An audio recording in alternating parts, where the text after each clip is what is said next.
bees in our backyard? How do we all become a micro breeder like that? You put micro in front of anything, it sounds pretty cute and easy, right?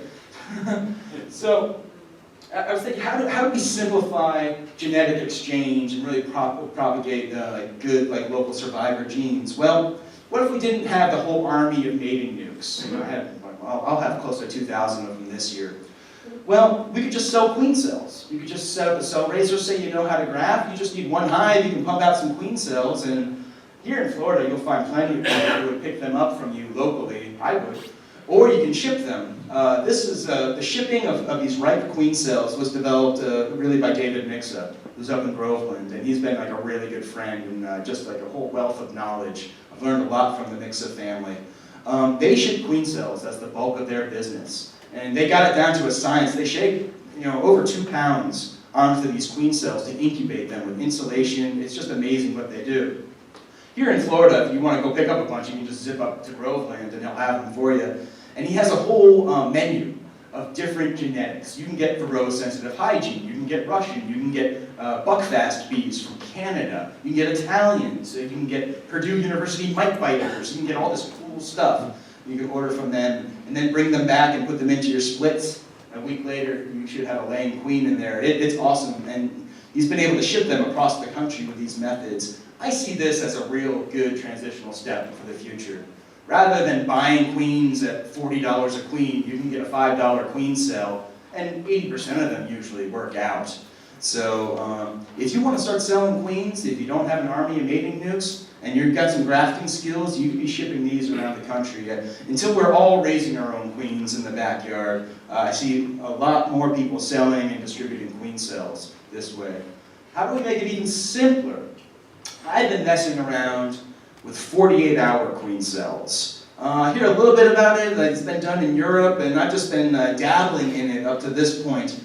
I'll put the graft, I'll take that little tool and put the larva in that queen cup, put it in the cell raiser, then 2 days later, I'll take it out.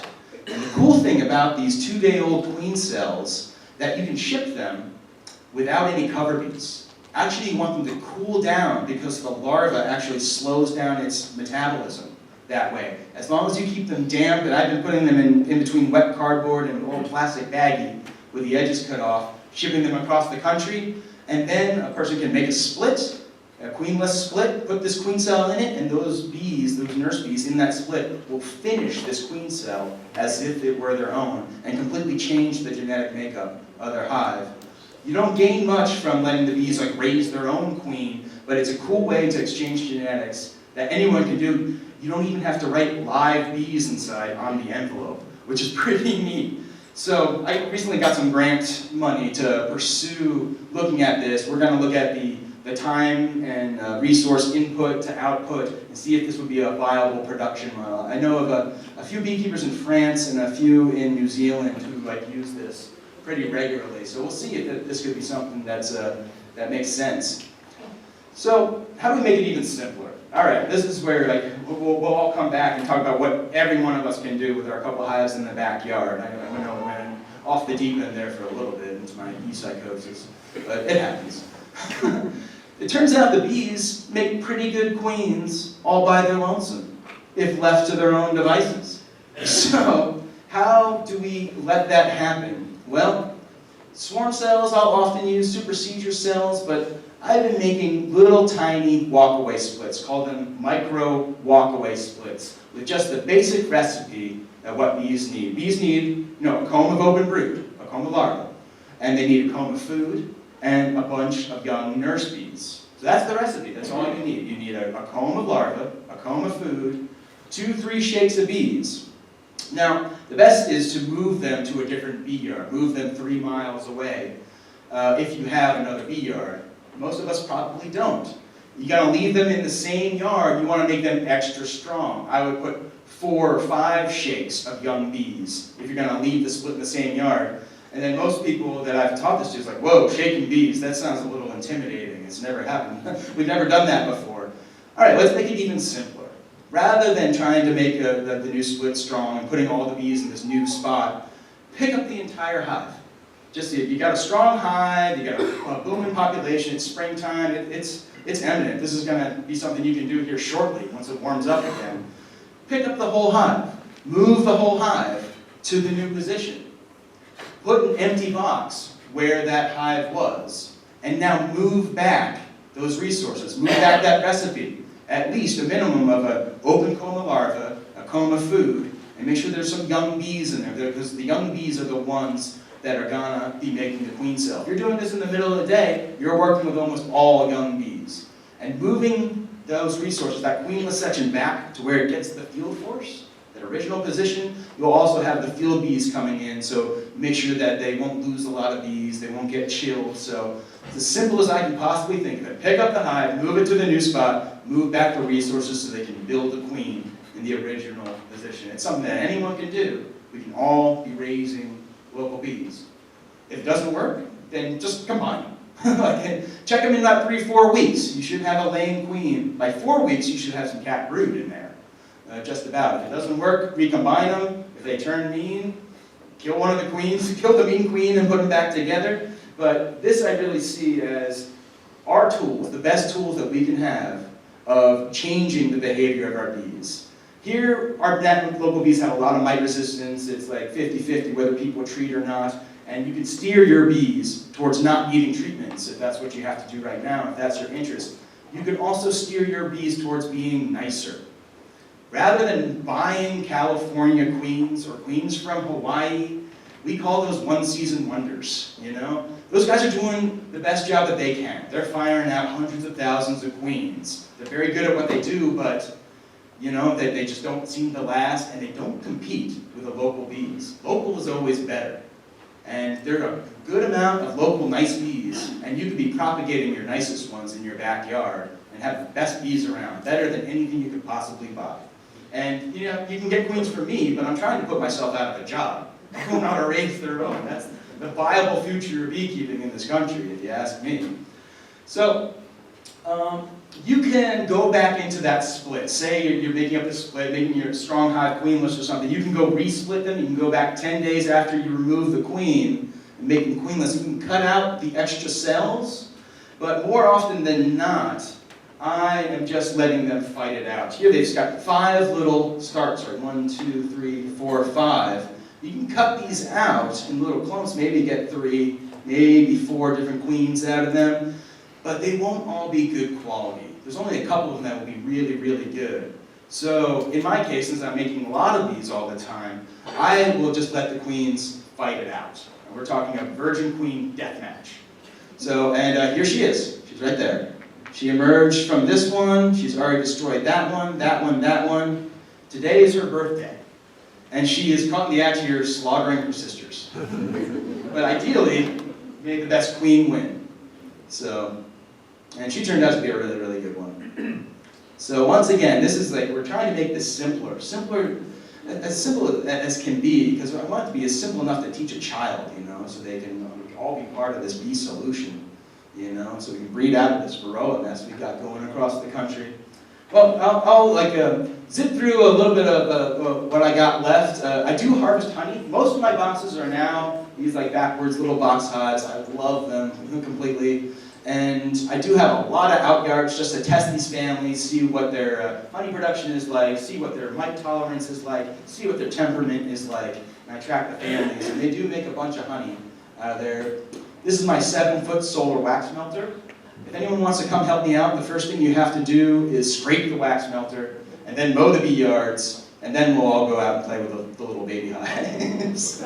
So there's a lot of menial tasks still in this job, but 7-foot solar wax melter is a must. It's just got some sheet tin in there and more of that shiny bubble wrap insulation. Oh, these are some selections from my propolized mouse collection. This is from up north. Down here I get some lizards here and there, but up north, every year I find a couple of these. I think they're quite beautiful. I don't know, a little different. All right, bait hives. Another thing that everyone should have in their bee yard is bait hives. Put it in your bee yard, put it away from your bee yard. I put them in deer stands, I put them out of barn windows. I'll run over the statistics really quickly. They all come from Tom Seeley, Dr. Tom Seeley at Cornell University, who's like one of my bee heroes. Read Everything You Can by Dr. Tom Seeley. And he's been studying swarm behavior since the 70s. And quickly, the statistics are Bees, swarms, are looking for about a 10-gallon size cavity. That's about the size of a 10-frame deep. But it's better to not have frames in it, at least no foundation or anything, because the bees actually go in here and measure. They'll walk around the box and actually get a sense of its dimensions and will determine a quality control, report it back to the swarm. You want an entrance that is about 1.5 inches, 2 inches, small entrance compared to a Langstroth bottom board. You want to hang this thing off the ground. 6 feet okay, but 10 feet, 15 feet even better. Bees are looking for a tree, really. I mean, I catch swarms right on the ground, I catch them in flower pots, I catch them in water meters, like doing everything, but I think firstly they're looking for something off the ground, and they're looking for something in the shade. I think it's to protect their new combs. I keep all my bees in the full sun. The beetles are a lot less in the full sun. The bees are gentler in the full sun, you have less moisture problems, you have less disease problems, you have less beetles. I keep my bees in the full sun, but the swarms tend to go in the shade. I catch them in the shade, and I move them into the sun when I catch them. So, and anything you can do to make this smell like a beehive. Using a used box is great. You don't have new stuff, and I like get scrap plywood everywhere. You can paint it with beeswax or paint it with propolis. Put it in an old piece of comb like that. That smell will attract them. And I also use a little bit of lemongrass oil, a couple drops of lemongrass essential oil that has citrol in it. It's part of their Nasonov gland, part of their orientation pheromone. That will lure in the scouts. And you'll find that like every year, you put up a bunch of them, you'll find that some spots are just like magical. You'll catch multiple swarms. Where I'm at, southeast Florida, you can't keep bees out of these things. We'll put up 100 boxes, we'll get 90 plus swarms within a couple months. It's epic, the amount of bees. I've simplified the hive design that I'm just laying skewers on top now, not doing an internal top bar. This is an old piece of bamboo I cut with a machete. This is the insert from a Langstroth top bar. Just use what you got, you know. And you can get some really cool bees, the ones that are locally adapted, coming out of walls, coming out of buildings. Better bees than you can buy that already know your local conditions and are successful. Those of you who do bee removals, this is my bee vacuum. I've built many over the years. Sooner or later, you're going to be asked to do a removal. And more than half the time, I'm using a bee vacuum. I try not to. I try to find that queen, put her in the box. The bees don't always read the books, you know? So having a bee vacuum is a must. This is made out of a dust buster, a cordless dust buster. I've taken the front off of the dust buster. I put this little 90-degree PVC elbow on the bottom that goes into the bottom of the bucket. There's a paint strainer bag, the same thing I use to match and strain honey and wax. And then the tube goes into the top of this bucket so the bees land in that paint strainer. It's a very soft landing that keeps the bees alive. And I'll have extra strainer bags and I'll have extra batteries. It's super lightweight, easy to carry up a ladder. It's cordless, and it really is gentle on the bees. So I recommend this. You can build it real cheap. So, and if all else fails, you can always eat the bees. So I see my hives as really having a rapport with the wild colonies that are out there. You know, off of my out yards, I don't get to them in time. They swarm. I don't see it as a stigma. I see it as a sign of their vitality. Tom Seeley, who I mentioned, did some studies at Cornell. Cornell up in New York is a place where it's much harder to keep bees alive. He says if the hive swarms, they have an 81% chance of surviving. That's with no treatments or anything like that. So it's really, like I said, the bees know what they're doing. Like so. So following bee biology, if you're in the suburbs, it's probably not that good idea to let your hive swarm. A lot of the swarms get sprayed, but you can simulate swarms. You can follow bee biology in the way that you make more splits. So I hope I gave you some ideas on how you can either systematically doing brood breaks with grafted queen cells, the way I run my little queen operation, or just making walk-away splits, something that anyone can do in their backyard, going back to bee biology, using their defenses to clean up mites and get new young blood in your hives that way. Because this is what is like the most important, and you know, I know a lot less now than when I first started. So keeping beekeeping fun, keeping it simple, having a sense of awe every time you go out there, that's the most important thing. You know, we have to keep forward and keep passing along this relationship we have with the bees. it's really our only connection to the insects and the natural world. It's such a strong thing that we can pass on to others. So the next time that you go into your bee yard, open up a hive, or read a bee magazine, or a bee book, or go to the bee club, consider bringing a young person along and getting them that connection as well, because it's so satisfying. You know, remember the first day that you opened up a beehive? It's a day that I'll never forget. And you can give this gift to a young person, and they'll never forget it either. And if we keep doing this, then we won't end up as the lone beekeepers out in the crowd. No. That is my spiel. I think I have a couple minutes left.